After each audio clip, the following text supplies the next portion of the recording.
Want to hear the unmitigated gall of such a person? He spoke not long ago at the site of the Auschwitz concentration camp. And you know what he said there? He had his own... I don't tell you how to run your economy. Please don't tell the rabbis how to interpret the Bible. Leave that to the people who know what they're doing. But this is what he said. The Navi Yechezkel had a prophecy. The prophecy said, Koyomar Hashem, I am going to open your graves and lift you out of your graves, my people, my Klal Yisrael, and bring you to the land of Eretz Yisrael. We know what that prophecy is referring to. But you know what that Netanyahu said? He said that this prophecy is fulfilled by the state of Israel. The only bones I see being lifted up today in the state of Israel are the ones unearthed by him and his lackeys, and instead of growing flesh and becoming live again, they're discarded as food and fodder for the dogs and vermin. And there, while this was happening in Ashkelon, in Yaakov, long-suffering men peacefully protested the base violation of human dignity and decency. Many of them were brutally assaulted. One 80-year-old man, a prominent religious leader, was tear-gassed and hospitalized. Children, minors, were left battered and bloody. This is a Jewish state? This is a democracy? More and more, Jews are gaining the courage to speak out against religious persecution of the so-called Jewish state. Just a few weeks ago, the cries of pain have summoned into convocation over 100,000 Orthodox Jews who joined their voices in public protest against the attempt by the Zionist courts to dictate religious standards for the religious education of our children. Is it too much to ask of a so-called Jewish state? Is it too reasonable to demand of a democracy that it provide its citizens with the basic liberties enjoyed by all free people all over the world? Have you no shame, Mr. Bibi? Are you not embarrassed? Are you not embarrassed? Because I'll tell you, I'm embarrassed that I have to come here today and blow the whistle. But what recourse have you given us? In every stage of these oppressions, we've attempted resolution in the most humble of ways. But our repeated attempts have been answered only by repeated injury. What are we to do? Are we to shove the abuse under the rug? Shall we allow the oppression to continue unabated? Must we remain silent while our religion, for which every single one of us here would gladly give our lives, and for which probably a number of those whose remains have been unearthed did give their lives, is violated over and over and over and over again?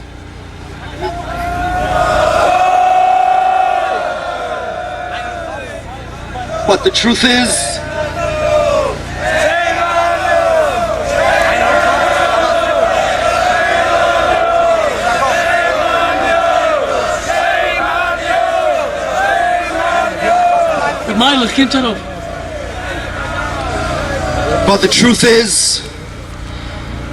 the Zionist government does persecute Orthodox Jews.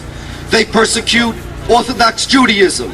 But the worst crime, the most insidious persecution that the state of Israel has ever perpetrated against the Jewish people happened in 1948, when they dared to call themselves the State of Israel,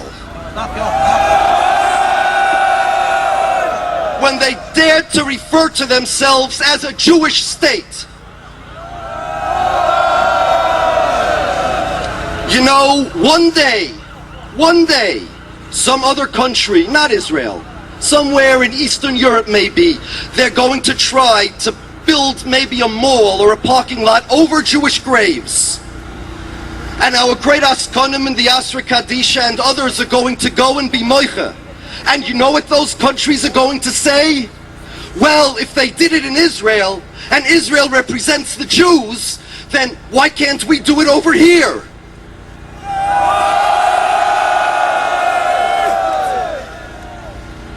Do you know that a week after the flotilla incident, Jews in Turkey were scared to leave their houses? They didn't even go to the synagogue because the local residents of Turkey blamed them and would hold them accountable for the acts of the State of Israel.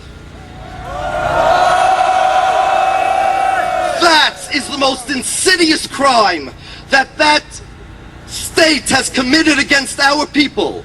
The theft of our identity. We are the Jewish people. We are Israel here. We have been around for thousands of years practicing our religion. Scholars, laymen. They have not been around enough to collect Social Security. They are imposters. Everybody knows the history of Zionism. They weren't happy with the way Jews were. They had inferiority complex. They were not accepted by the religious Jews because they weren't religious, and they were not accepted by the non-Jews because they were Jews. They thought, in their great brilliance, that in order to eliminate anti-Semitism and in order to protect the Jewish people, we have to change what the Jewish people are from a religion, a Mamleches Kohanim, a Goy Kodesh, to a nation of soldiers and warriors.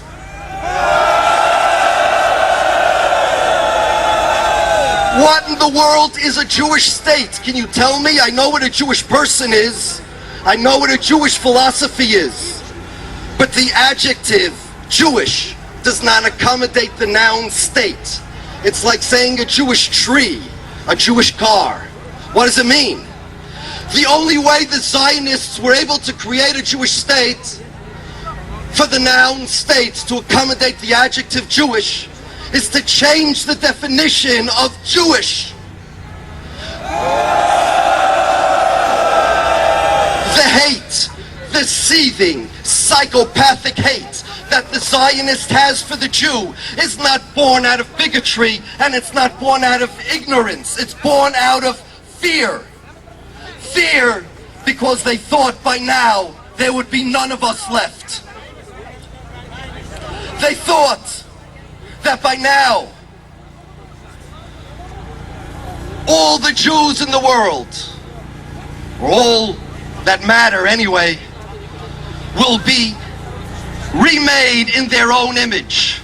That the world would be at peace with them. That they'd be able to vanquish their enemies with their armies. And now they see that we still live.